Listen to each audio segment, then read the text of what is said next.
Bonjour à tous. Aujourd'hui, nous allons faire une vidéo un peu particulière puisque je viens de développer il y a quelques semaines mon activité de psychopédagogue, cette fois-ci en réel et pas seulement en vidéo. Alors j'aurais aimé vous informer un tout petit peu de ce en quoi consiste mon métier. Alors si ça vous intéresse, vous pouvez rester et on se retrouve juste après ça.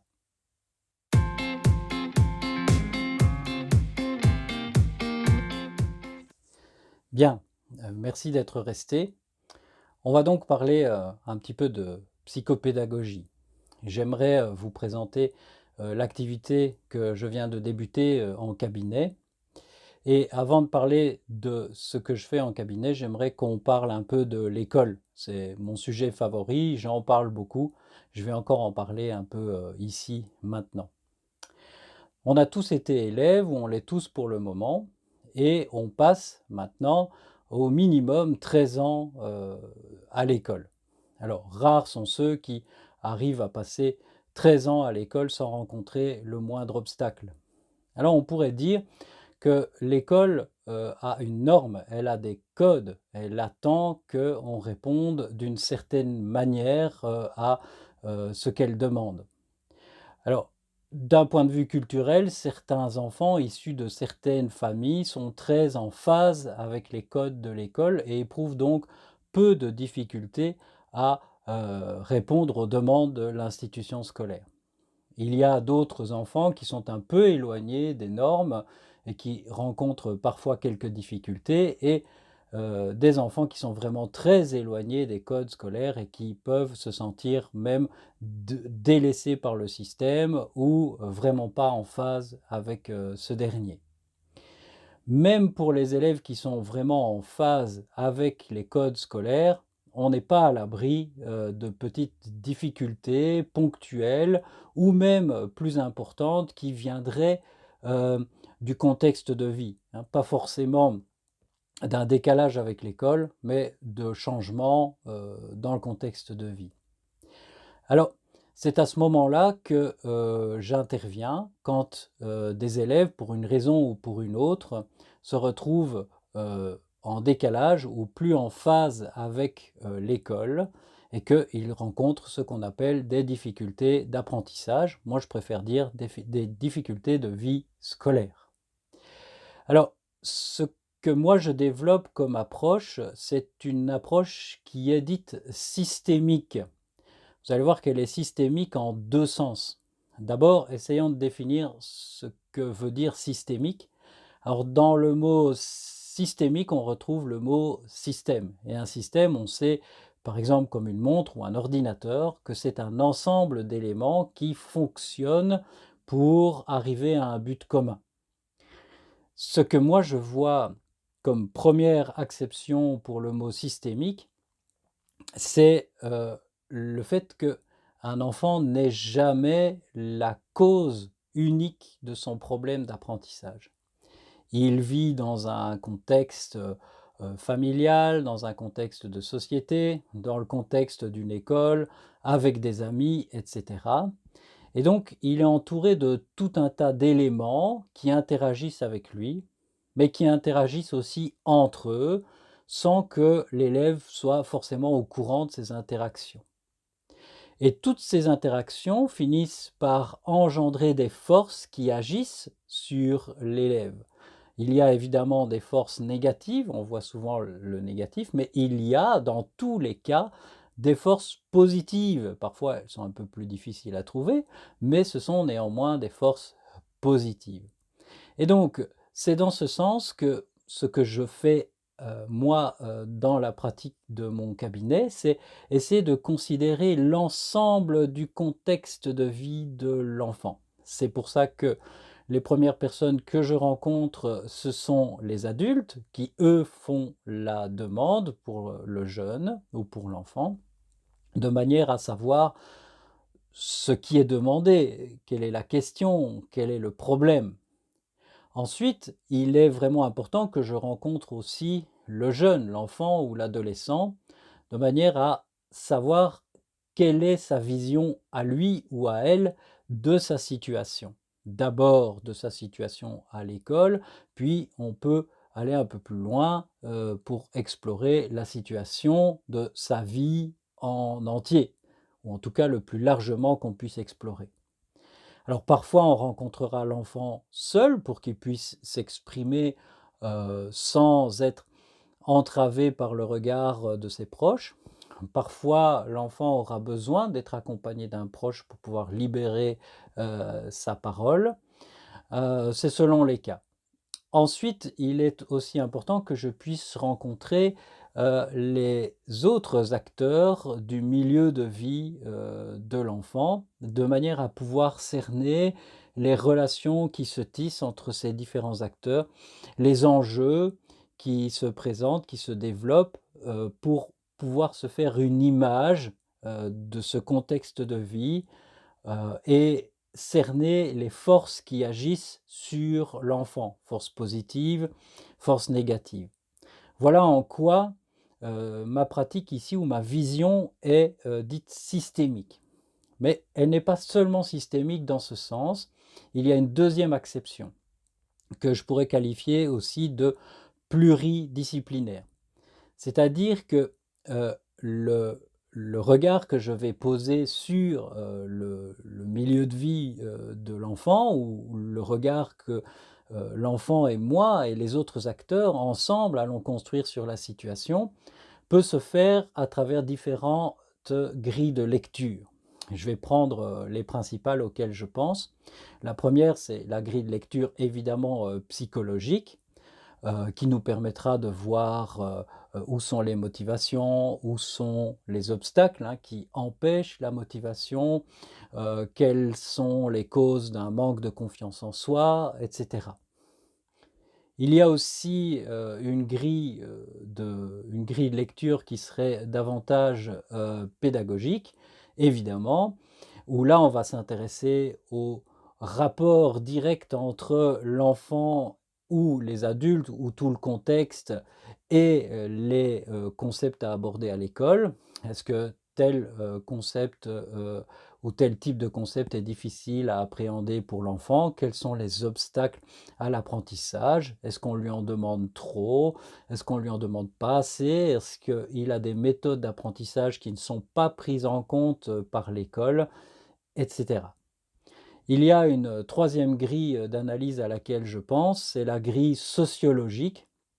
En effet, le contexte de vie d'une personne n'est pas seulement limité à la famille, à l'école, aux amis, mais on est tous insérés dans la société, ce qui fait qu'on dépend de décisions politiques, on est dans un système culturel, il y a des valeurs, des normes sociales qui comptent aussi beaucoup et qui, même si elles agissent de loin et parfois de manière un peu cachée, n'en agissent quand même pas moins sur nos vies. C'est important de pouvoir les prendre en compte. J'ajouterai aussi la grille de lecture philosophique, puisque, il est important de pouvoir aussi émettre des jugements de valeur ou d'aider l'enfant, d'aider l'adolescent, d'aider son entourage à émettre des jugements de valeur, c'est-à-dire être capable de définir soi-même ce qu'il est bon de faire et ce qui n'est pas bon de faire. Alors ici, on fait référence essentiellement à une branche de la philosophie qu'on appelle la philosophie morale ou l'éthique. Alors voilà, c'est de ces 2 manières-là que je pratique, ce qu'on appelle donc une approche systémique, doublement systémique. Systémique au sens, je le rappelle, où j'essaye de prendre en compte un maximum d'éléments du système et j'essaye aussi de porter, des regards multiples ou d'aider, les personnes qui viennent me voir à porter des regards multiples sur cette même situation, de l'éclairer, disons, avec différents types de projecteurs. Alors, hem, comment ça se passe, pour la pratique? J'utilise une technique qui s'appelle la technique du récit de vie. Elle est très importante, cette technique, puisque elle offre la possibilité à la personne avec laquelle je m'entretiens de se raconter. Alors c'est pas anecdotique le fait de se raconter, ça permet et c'est très important et c'est fondamental de recréer une image de soi. Quand on se raconte, on recrée une image de soi. Quand on peut le faire dans un cadre bienveillant, en dehors de toute pression, on peut reconstruire une image de soi positive, regagner de la confiance. C'est fondamental. Mais au-delà de ça, avec le récit de vie, je peux aller récolter toute une série d'informations. J'essaye au maximum de laisser la personne parler, avec quelques questions de relance, de façon à ce que le discours ne se perde pas, qu'on ne se retrouve pas en panne de choses à dire. Alors bien entendu, en fonction de la personne qui est en face de moi, je vais changer, je vais adapter mes méthodes. En effet, il faudra recourir souvent à des supports complémentaires pour aider la parole à se libérer. Par exemple, chez un adolescent, on pourra faire un bon mix, un bon mélange entre la parole et certaines activités qui permettent de dire des choses autrement qu'avec des mots. Chez l'enfant, on va s'orienter beaucoup plus vers des actions concrètes à travers lesquelles on pourra lire ce que l'enfant veut dire, hein, par des manières plus indirectes.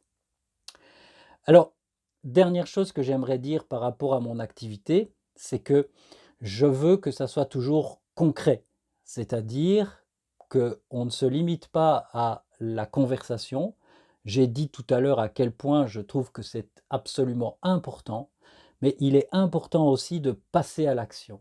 C'est-à-dire qu'à la fin de chaque consultation, il faut que les personnes avec lesquelles je me suis entretenu repartent avec une mission, c'est-à-dire quelque chose de concret à faire. C'est ce que j'appelle des hypothèses de travail. Ce sont des pistes d'amélioration qu'on définit ensemble avec le jeune, avec les acteurs de son entourage et moi-même, des pistes de solutions qu'on va essayer de mettre en place. Donc ça doit être des choses réellement pratiques, puisque soit le jeune, soit ses parents, soit ses amis, son entourage, heu, vont devoir les mettre en place de manière autonome. Donc il faut que ça soit concret, compréhensible, faisable. Et alors, le suivi consistera en 2 choses. La première, ce sera évidemment de juger de la pertinence des pistes de solutions qui ont été proposées et testées, de manière à les améliorer s'il le faut et à en rejeter certaines qui seraient moins pertinentes ou vraiment à conserver celles qui auraient été tout à fait efficaces. Et petit à petit, on peut vraiment construire quelque chose de très pointu, de très adapté à chaque individu. Mais au long des consultations, on continue à discuter, on continue à se raconter. C'est très important de construire l'image positive de soi-même, cette fois-ci dans une dialectique. Je me raconte, je reconstruis une image de moi-même plus positive parce que la personne en face de moi m'écoute de manière bienveillante. Je teste des choses, je reparle de ces choses.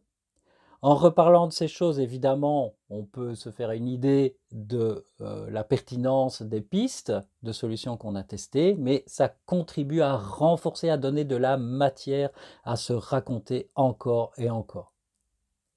Voilà, on le comprendra bien, ce que je fais n'est pas en priorité de l'aide aux devoirs.